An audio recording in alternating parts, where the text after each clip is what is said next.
compared to what's happening in the dark web, and is your card being sold in the dark web, compared to just all sorts of hundreds of characteristics. But all you did was tap, and you got maybe a little bit impatient when it took 5 seconds to get a response, right? But we have to do it within milliseconds. All of that is quickly done. And so we're doing that from a technology perspective. And then, Chris will talk a bit about his processes. He has a team, a large team that does it, sophisticated, using software that they've procured. As I mentioned before, we do it also on behalf of community banks and credit unions, about 3,000 of them, so that we're fighting fraud for them through processes where we're looking for fraud and writing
at the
else, none of that is real.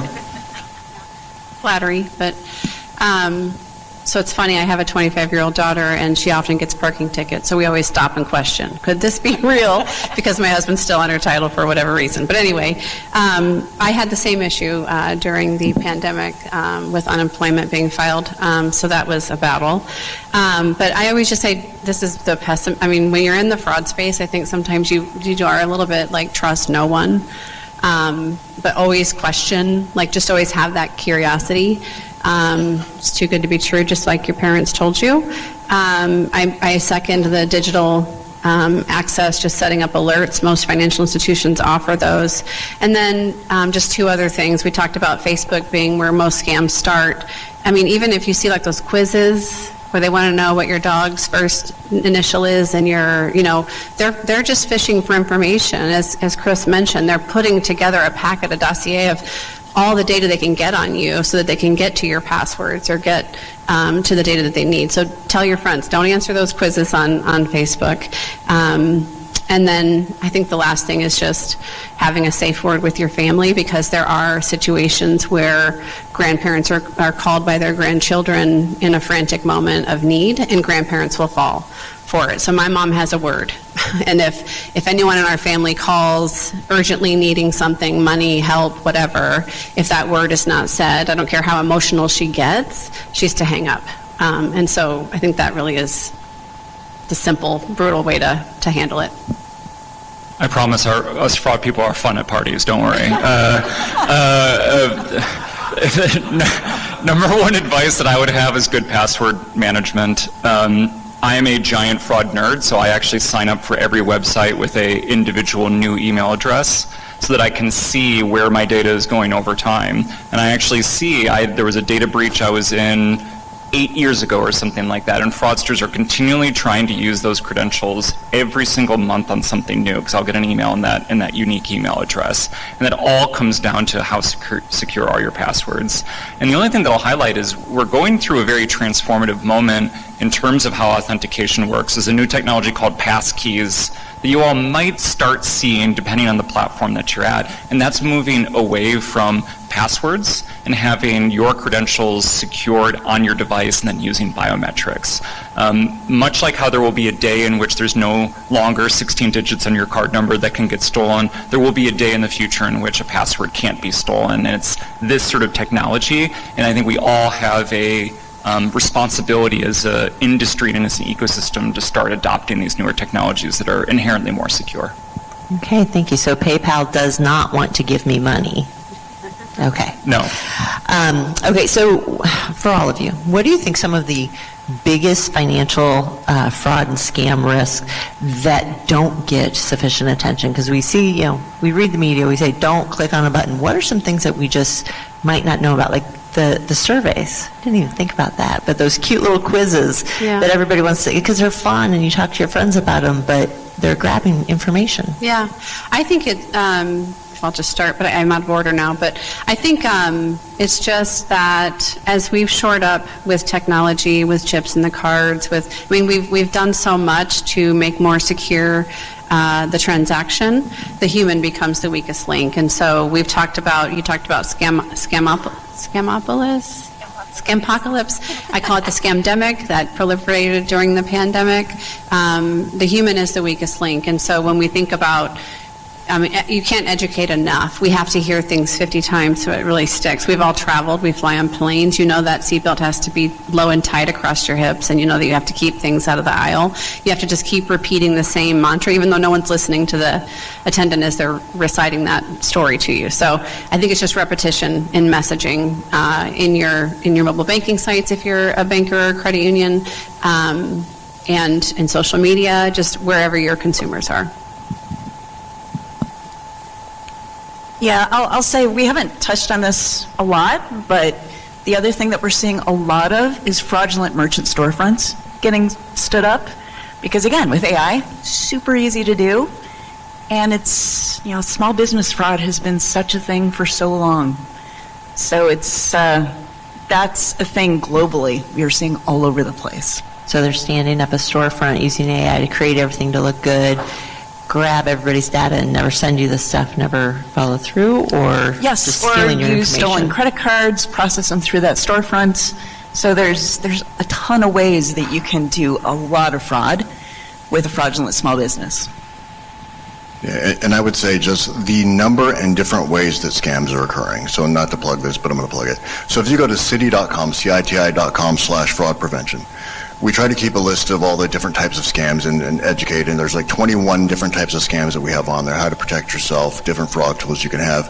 The number of scams is obviously growing, and the difference in the scams is mind-numbing at times. I think what we've seen recently is the focus on elders, like elder scams, as Charlotte was talking about. So I think there's got to be a lot more education, not just about the scams, teaching digital as well, right? Because that's one of the gaps now. You've got a lot of clients who are used to, I'm just going to pick up the phone and tell my banker what to do. I don't need to log in. They're the most exposed because then somebody might register online as them and get access to their own because they haven't done that. So I think educating on how to use it, what the most safe and secure methods are, but also ensuring that there is this awareness of the different types of scams that can happen as well. The grandchild scam is a perfect example, because they want to help and oftentimes lose a lot of money that way. There's also a growing trend of what we call first-party fraud. I think the majority of what we've talked about today is what we would call third-party fraud, some nefarious third-party actor elsewhere, oftentimes in another country, pretending to be someone else. But there's actually just as much fraud happening from the person who is who they say they are. very simple example would be return abuse, right? Where you keep buying a bunch of stuff, you don't intend on using any of it, and you return. That's a big problem for retailers. Or you have people who will sign up for multiple cash advances with no intent on paying them back, right? And that's where the same exact sort of network capabilities we all focus on to find fraudsters can also be used here. And I think there's been a shift in societal norms around people's feeling of responsibility towards commerce, and that's why there's an upward swing in this overall sort of trend that we're all focusing on. Or maybe you lost a prediction market bet. Perhaps, Now yes. you didn't get the goods you want that were delivered. Yeah, just bring it together. Yeah, it's a great point. There's another YouTube thing. There's training videos that teach people how to do first-party fraud out there, and there's no consequences, which is awful. So that kind of leads me into my final question. Are there changes to regulations or laws that would help prevent more financial fraud and scams? Yeah, so I would say what they call anti-spoofing, where I can call somebody and put Julie's number on there and Julie's name on there.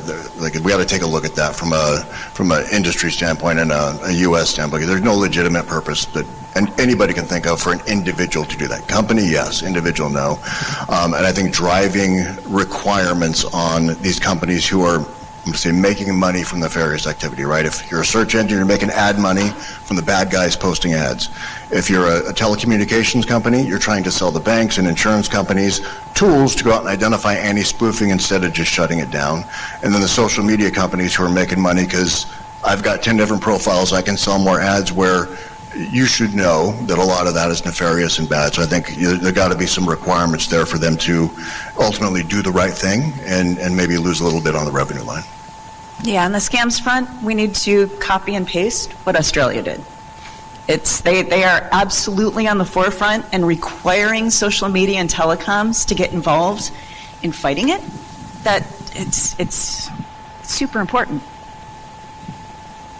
I'll just make a broader point that I think across a lot of legislation and regulations, the more we can have the ability to use this data to fight fraud, the better. Thankfully, I think most regulations and legislation come from that standpoint of, like, fraud is a thing that we all want to focus on, and therefore things like secondary data usage and things like that are generally permissible. And I think just continuing that trend line of making sure that we have an open data ecosystem that enables technology providers like us to protect consumers and businesses.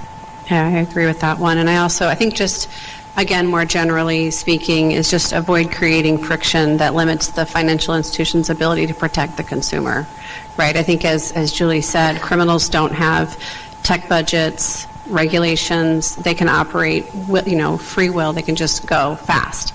Just one example, we talked about check fraud. A bank has to clear a check in so much time.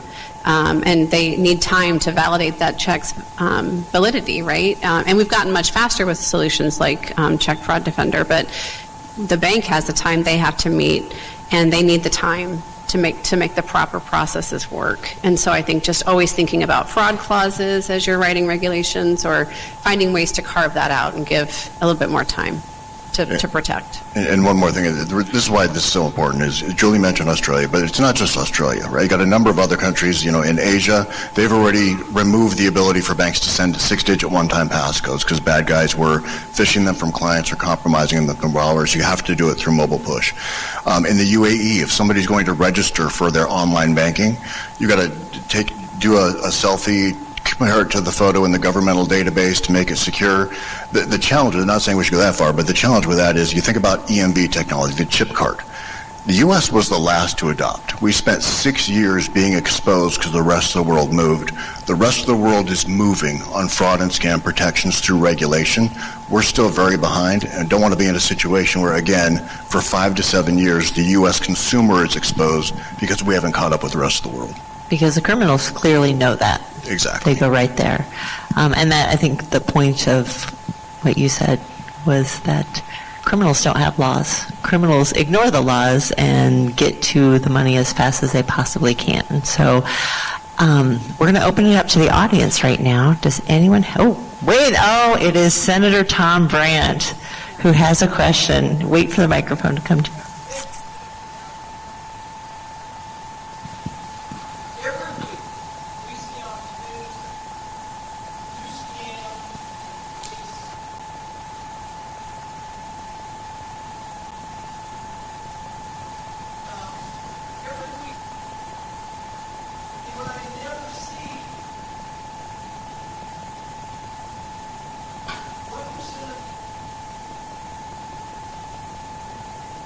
So the question was, what percent of the people get caught with their criminal activity?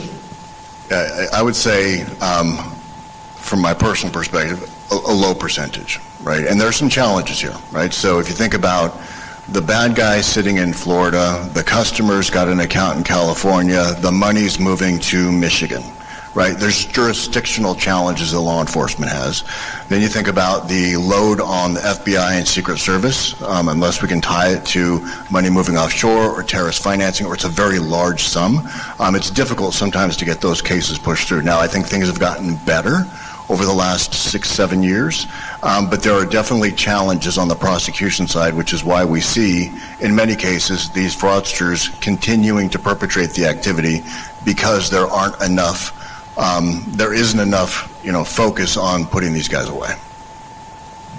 Yeah, the other thing is a lot of this is cross-border, so that adds to the jurisdictional thing. And then pretty consistently, and Chris will know this better than I, what I hear from banks is you've got to prove over $150,000 in losses to get law enforcement attention, which that's a lot. I was just going to echo the comment about the cross-border, making it even more difficult. And often the threat actors are operating from countries where they have more issues than perpetrating criminals that are prosecuting criminals that are perpetrating fraud in other countries. They have crimes against people to worry more about than financial crime. And so it does limit the ability or the focus on it, I guess I should say. But I know, Julie, you're also on the Noble board, and there's a lot of focus on that, just to put a little plug. But Thank you. Yeah, because there's a lot of work to be done. Thank you. Thank you, Senator Brandt. And way back there, hello. Senator Cal, thank you. This really isn't a question as much as a shameless plug, and I'm okay with that. That's a redflag.com was developed by the Nebraska bankers this year to try and educate consumers, so that's a redflag.com. And secondly, last session we did introduce state-level legislation to try and deal with the spoofing issue, because I'm convinced that's really the biggest vulnerability at this point. That is one we were not able to get across the finish line. Don't be surprised to see that again. So the senators that are in the room, please look for that legislative proposal coming to a body near you very soon. Can you tell me that website again? That's a redflag.com. That's a red flag. There we go. Thank you very much. But don't put your username and password into it. Other questions? Over here. Hold on, James. There you go. Thank you. Sorry, James Wright with the Nebraska Credit Union Association. Our credit unions are doing a lot with very minimal resources to address the fraud. And given all the innovation that is being put in through state actors and other folks, can you explain a little bit about the systems that we're using here in the United States to help pay or cover the cost of our efforts, such as interchange? Anyone? Is there someone in particular you want to pick on? If I serve, I'll let you answer. dang it. I wasn't sure I was following the question, so it was a little bit. I think we use cost generators like interchange fees as part of the transactions that help cover their costs. So can you enlighten or help educate the rest of us on how those fees are important to paying the cost of fighting fraud? Okay, I understand. Yeah, so interchange fees assessed via like networks and merchants pay, issuers do. But I think it just all goes to making sure that there's enough funding to fight fraud, right? To pay for those programs or to help innovate those programs. I can't speak probably any more closely than that, but I don't know if anybody else has thoughts around. Stay away from the interchange topic like others did this morning. Good job, James. You stumped him. Thank you very much. Any other questions? Right over here. He is racing a microphone to you. He is. Charlotte's probably quaking in her boots because she used to take care of me as a client. So, Chris Schuler with Centrist Federal Credit Union. Hi, James.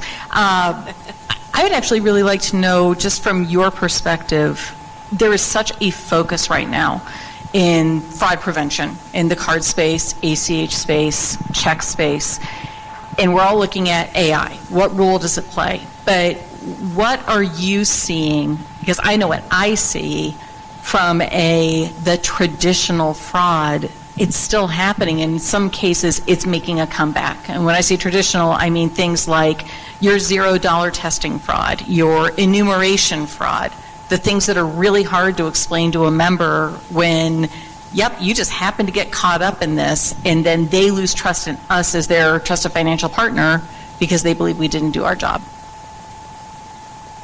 I can start, and we'll see if others have comments, but you're right.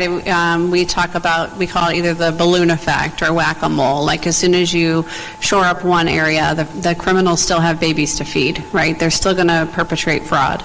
They move to another method, and sometimes it's bringing it back to old school, processes and methods, or sometimes it's those legacy ways of perpetrating fraud that are now amplified with the ability to scale with AI. And so when we think about, you were just mentioning enumeration attacks, that's where criminals are guessing. For anyone who's not in financial services, criminals are able to guess the account number. They're not just guessing, right? There's Mod 10 programs they can run, and they can get to account numbers, and they can start to guess expiration date, CB2, all the things that are authenticators. So I think it's just, constantly, that's what we do in the fraud space. We have to constantly stay on top of how it's evolving through looking at the data. Better to have a consortium of data, as was mentioned.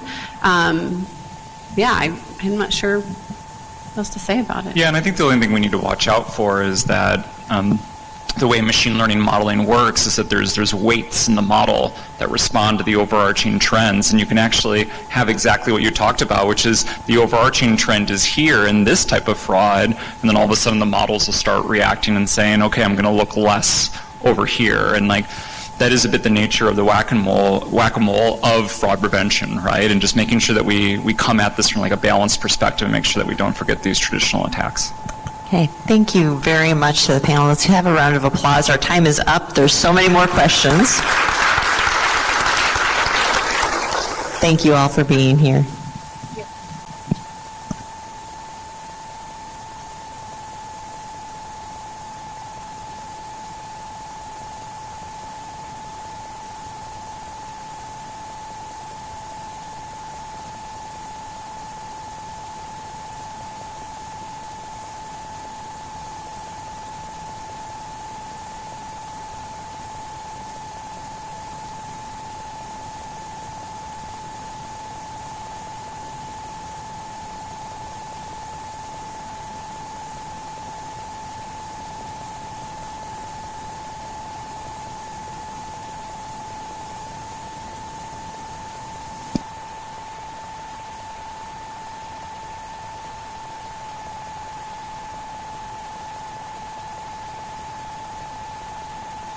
I don't believe I'm going to open an email ever again. It's great to be with you this afternoon. My name's Kelly Lammers. I have the privilege of serving as the director of the Nebraska Department of Banking and Finance, but actually I'm here to introduce the next speaker, Paul Nooner. Paul came to us about 6 years ago in the state of Nebraska. I, at that time, was also serving as the director of banking. A gentleman walks in, indicates that he wants to create a new kind of bank in the state of Nebraska. And new banking isn't something that bank regulators are used to talking about. And we have all these questions about capital and how does money laundering work? And the comment was, we need to do this right. And I indicated, well, the regulation simply follows the law. You would need a law. And he mentions that he happens to work with the state senator, Flood, and he said, I believe there's an opportunity. So with that, it's one of those things that what happens when you put opportunity with the right geographic construct and you create a new business. So with that, our next speaker up is Mr. Paul Nooner, CEO of Telcoin Digital Asset Bank, our first digital asset bank in the state of Nebraska. Paul, I'm going to call you a Nebraskan by choice. So thank you. Looking forward to your comments. Thank you very much.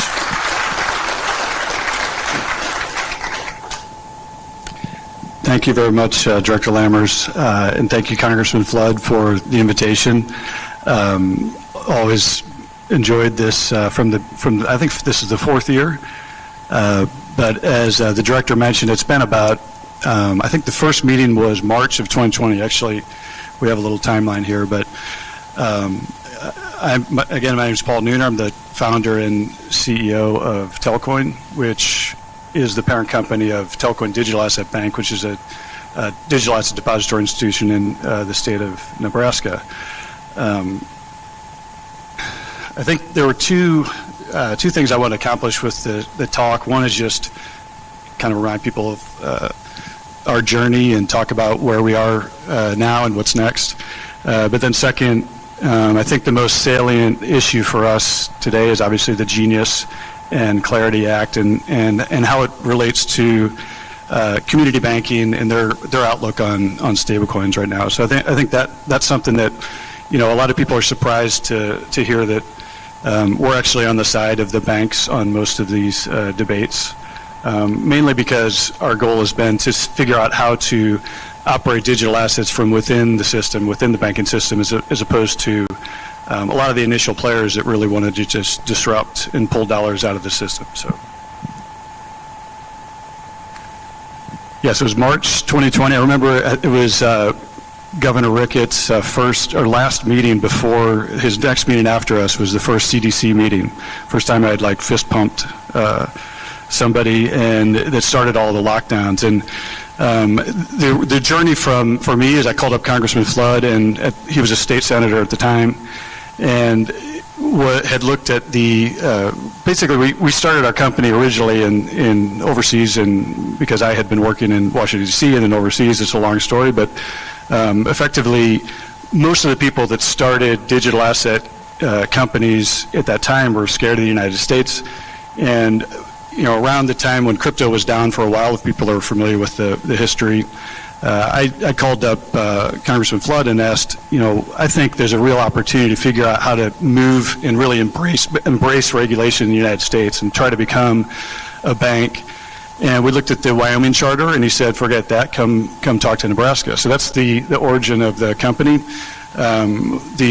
So we helped draft the Nebraska Financial Innovation Act, very much in a cooperative manner with the Department of Banking, with the governor's office, with the Nebraska bankers. Again, from the beginning, I think comparing it to, say, other, like the Wyoming law in particular, I think, is that from the beginning, this one was crafted to figure out how a bank would get into this activity. Anyway, so long story short, we finally received, we were the first to apply for the charter well, I guess it took a few years after the law was passed to actually even be able to apply. And we received our charter end of last year, and we have finally turned on the bank just a couple months ago.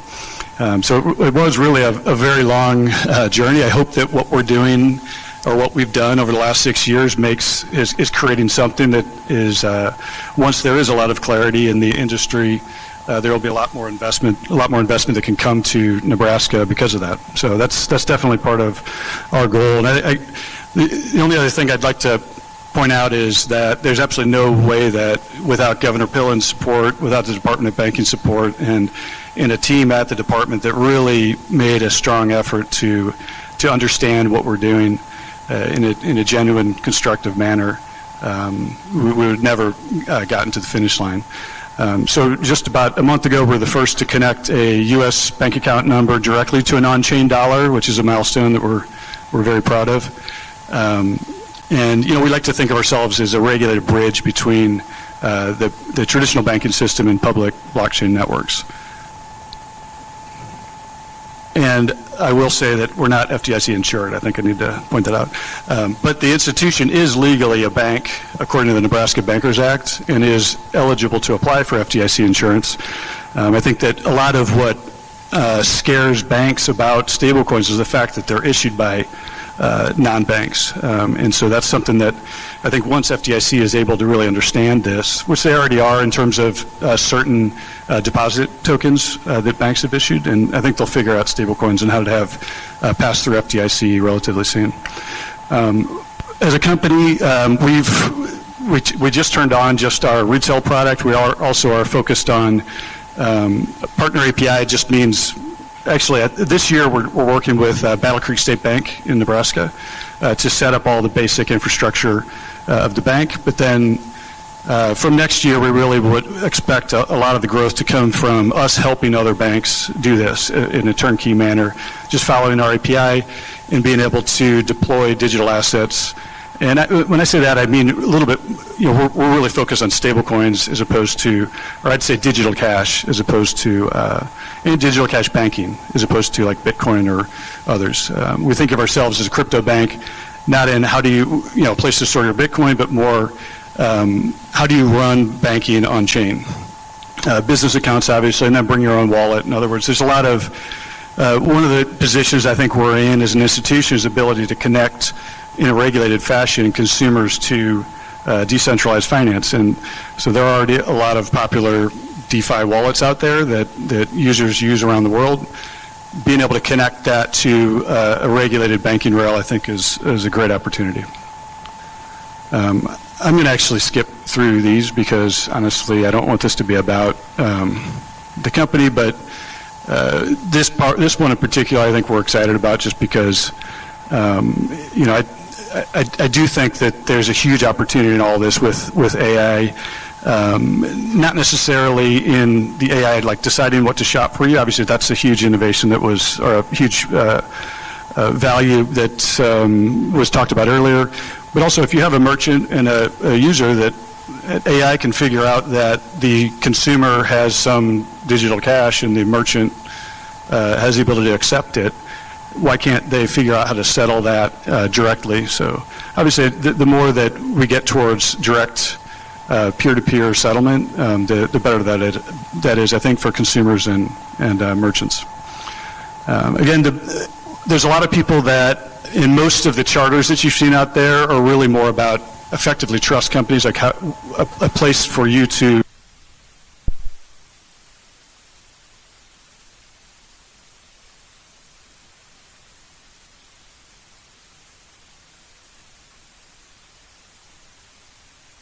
and better for consumers, and I think also better for regulators, more transparent, lower risk, by running some of these banking functions on chain. The rest of the talk, I'd really like to just focus on one issue, which is just the concept of stablecoins as they exist today, and how the community bankers look at them. Because there's been some news out recently about how they're frightened that, and I think for very good reason, that the stablecoins that exist today that are issued by non-banks are basically threaten to suck dollars out of the banking system. The more that if you're able to give a stablecoin reward or yield effectively for simply holding a stablecoin, those dollars are not able to be loaned out to somebody else, which is the fractional reserve lending, the banking system that really powers our economy. So there's a very valid concern. Our opinion of this is not that. It's basically just that instead of trying to block it, that they should engage in figuring out how to develop a more fit-for-purpose technology in bank-issued stablecoins that actually can operate within the system. Just taking like a step back, I think one of the ways I like to think about this issue, and that's if you look at the Genius Act, had a prohibition on effectively giving a yield for simply holding a stablecoin. Very quickly, companies figured out workarounds by just having a third party circles the issuer, but Coinbases give you the reward, etc. And so part of one of the parts of the Clarity Act aims to tighten that down, effectively say that if it smells like bank yield, it's bank yield. And I think if you take a step back and understand, like as a government, why do we give yield in general? There's two different mandates I think are competing, which are important to it. One is the fiscal policy mandate of the Treasury, which is obviously paying interest on government debt to fund budget deficits, right?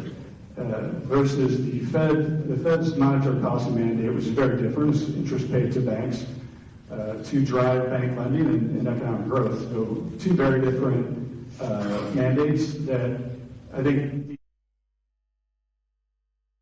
coins presented was you effectively are tokenizing a treasury, right? And so I think part of the access to Fed payment systems and yield from the Federal Reserve really should be predicated on participation in the banking system.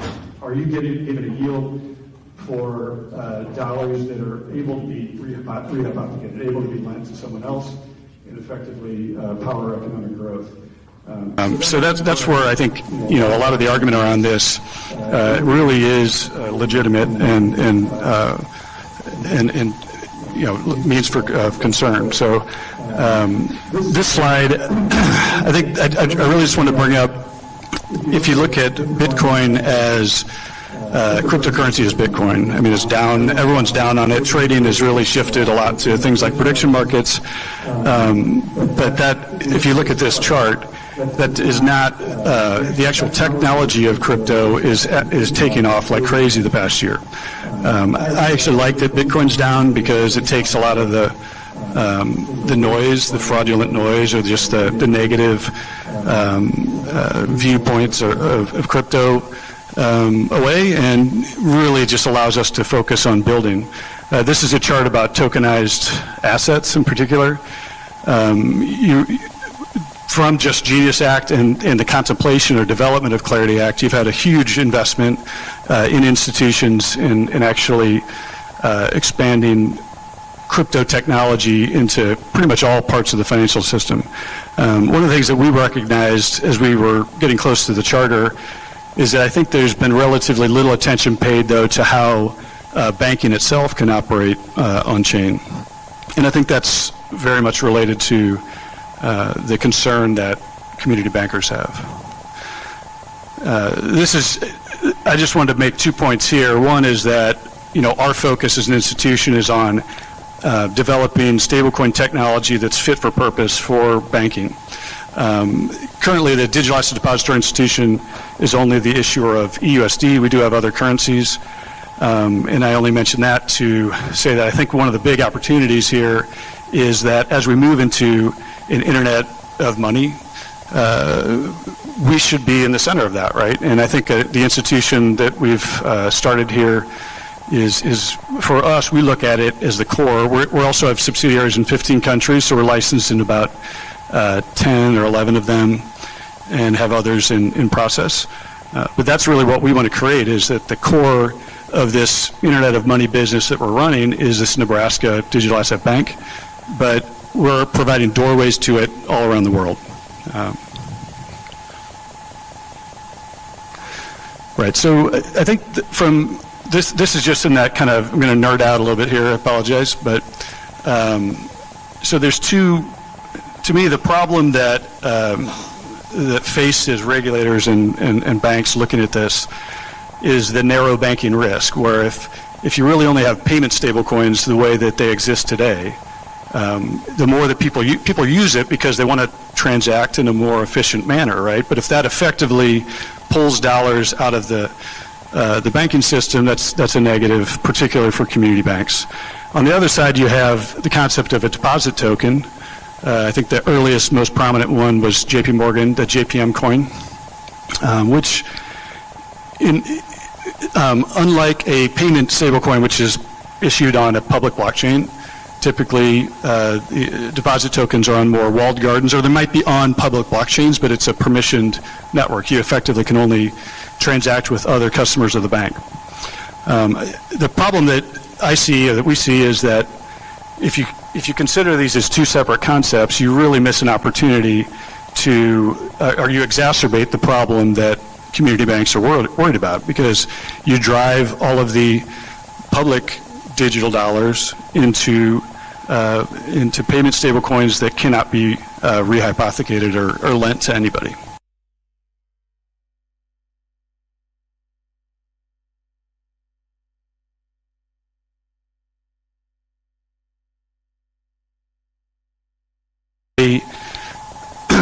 Trying to, if you imagine the if you were to really follow the letter of the Genius Act right now, the only way you can give legal yield is I give you, or I give the bank a payment stablecoin. They return a deposit token to me, which is an on-chain, basically an on-chain reference to my deposit with that institution. They've taken that USDC, converted to USD, and then loaned it to somebody else. And they're able to give you yield because they're able to, rehypothecate that. I think the problem with that is that when they're two separate contracts, it's very hard to have a seamless payment based on that.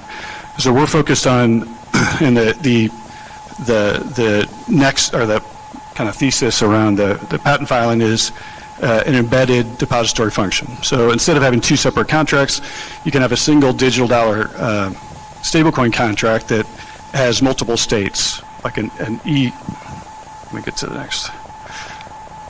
This is another way to think of it, where basically our upcoming stablecoins will have two different states, an on deposit or off deposit. And so you can actually, in one click, put it on deposit, which mints more into the bank's treasury, without actually losing without feeling that it's left, like it's completely transparent to the user. So this is something that we're pushing very hard on. Excuse me. I'm much better at panels. I tend to hyperventilate when I talk for too long, especially when I nerd out. So anyway, if you think of it, this is really what we're doing is talking about M0 money, M1 money within the same smart contract. The other thing that, as an institution, we're really focused on is the concept of an open digital cash consortium. There are other consortiums that have come out, but they're effectively still like single contract stablecoins, right? Where there's a number of different banks that get together and say that, okay, we're going to issue this stablecoin and we'll share all the yield. The concept that we're really pushing is much more of multi-contract stablecoins. So bank issued, if it's issued by a bank, you would recognize the unbranded USD or digital cash of another bank and be able to settle it, as opposed to, the current situation is either, if you're a small community bank, you either join this consortium that you probably, similar to the Zelle setup, have very little power or leverage in.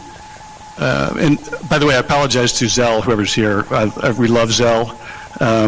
They're great. I didn't really mean anything wrong with Zelle here. It's just that I think that when you looked at banks trying to compete with PayPal and Venmo, it made sense for the 5 largest banks to get together and create a competitor.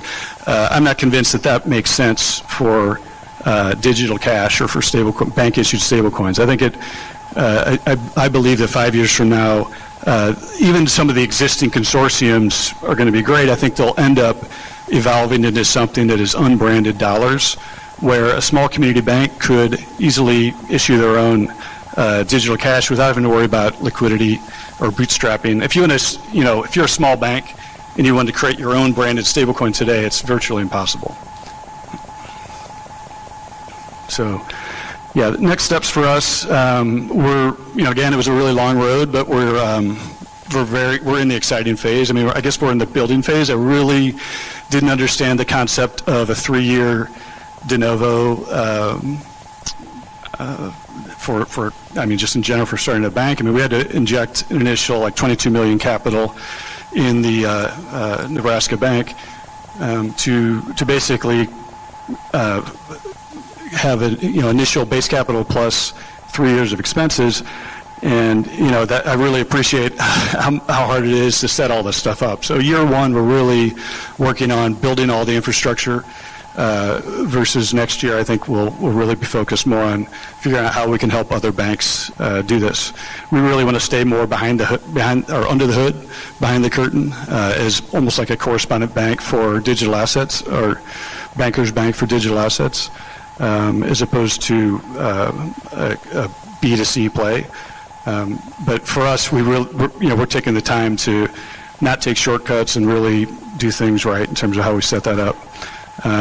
There are some issues. We have our first call with the Department of Banking in California next week. Just, it's going to be interesting to see how other states really react to this novel charter. So we have a lot of work to do there. I think the Department of Banking has been really great in proactively getting out in front of their requirement to also be compliant with Genius Act so that we can end up getting the federal preemption that Genius Act accords. Clarity Act obviously is very important. It's not quite as critical for us because we're focused more on stablecoins, but I think all the things that you could build on top of the foundation that we're building are amplified if we're able to get that passed. So we're hopeful, if not this year, next year. And then we have a cleanup bill that we're working on with Department of Banking and other stakeholders on the Financial Innovation Act just to clarify things. And the goal, I think, from my standpoint is if we're the only person that ever applied for one, that's not a good thing. I think right now, if you look at the uncertainty, you know, I'm not surprised that maybe people aren't ready to apply, but I think once we get through all the work that we're doing this year, I think next year you'll start to see a lot more investment, kind of piggyback on what we've done with the department, or I hope. I think that's it. If anyone has any questions, I appreciate it.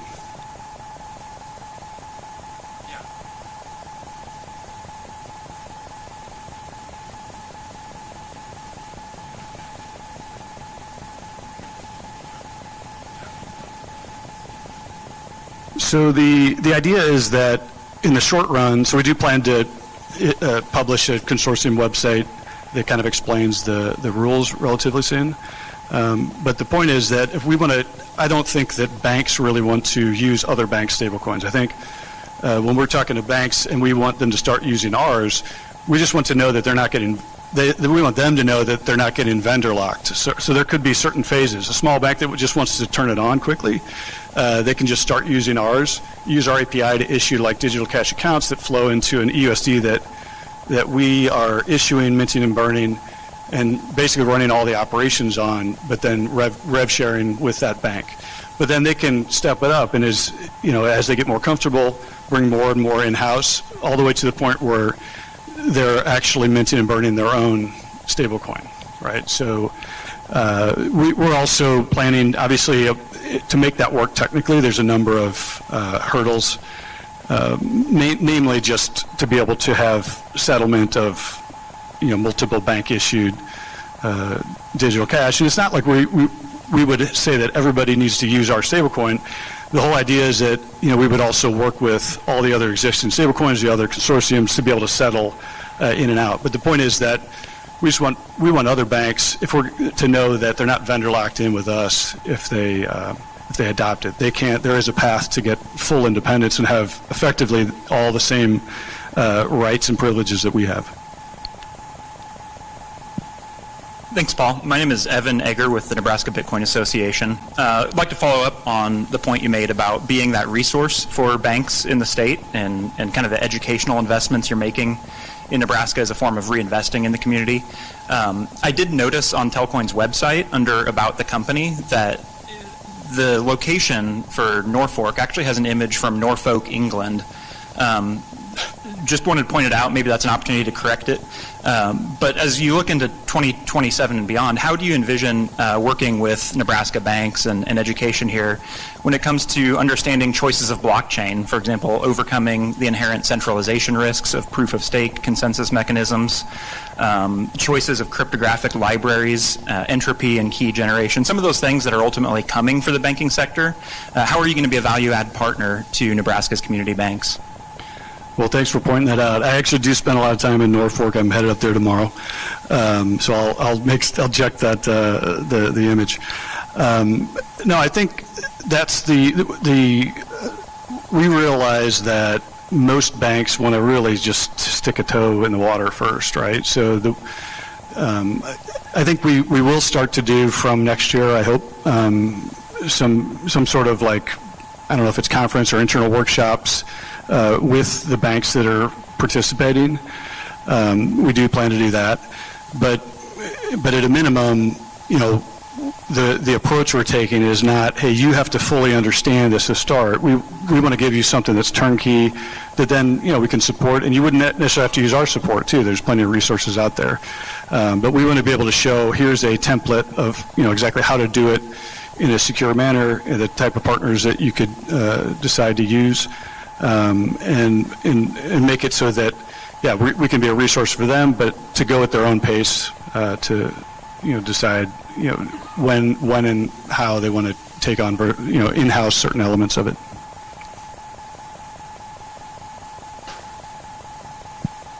James Wright with the Nebraska Credit Union League.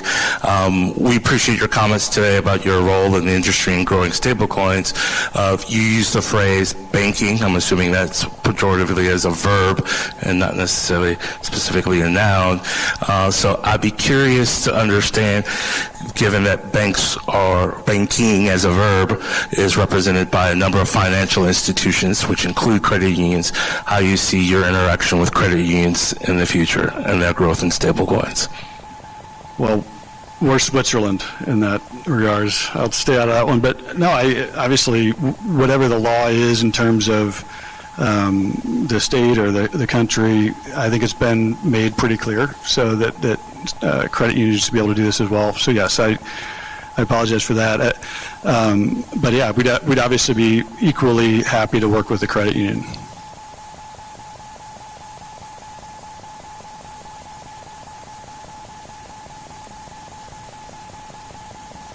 Come on, there's any softballs.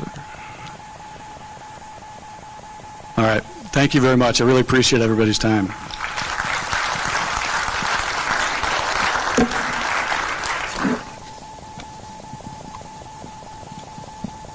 Thank you so much, Paul.